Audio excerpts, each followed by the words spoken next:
magandang hapon mga amigo. Tayo pauwi na at hapon na rin. Mga alas 2 na ng hapon. So update na tayo amigo sa huli natin ngayong araw na to. So ayan amigo, ibigay na naman natin yan mamaya sa mga parasalubong. So ayan amigo, nakalampas kalate tayo amigo sa cooler natin. Mga sobra 20 siguro ito isda natin.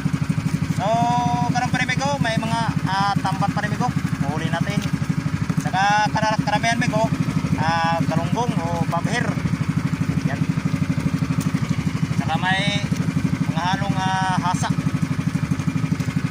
So yan amigo, mga sobra 20 yan amigo, no? Huli natin estimate.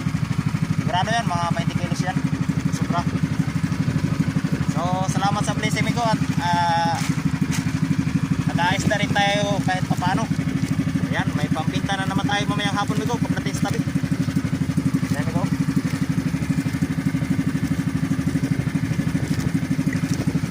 Tampan.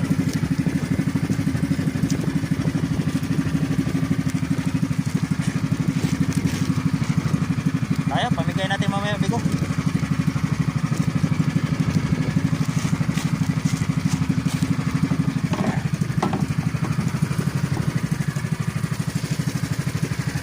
So dito tayo amigo sa may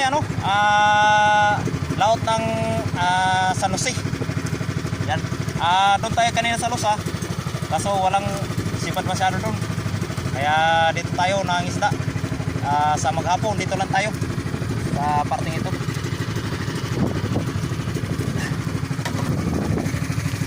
So yan amigo, sulit pa rin amigo yung laot natin ngayong araw na to. Binigyan pa rin tayo ng ganitong karaming huli. So sana bukas amigo, ganun pa rin para sulit naman yung pangisda natin. So yun, magandang hapon nga pala sa ating mga subscribers dyan. At maraming salamat po sa suporta po sa ating video. Sa mga viewers, sa mga silent viewers, yun.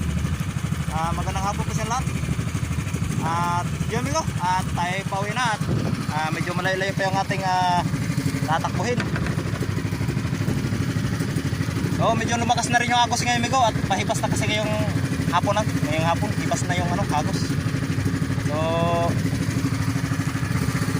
sa lakas ng agos ngayon amigo, halos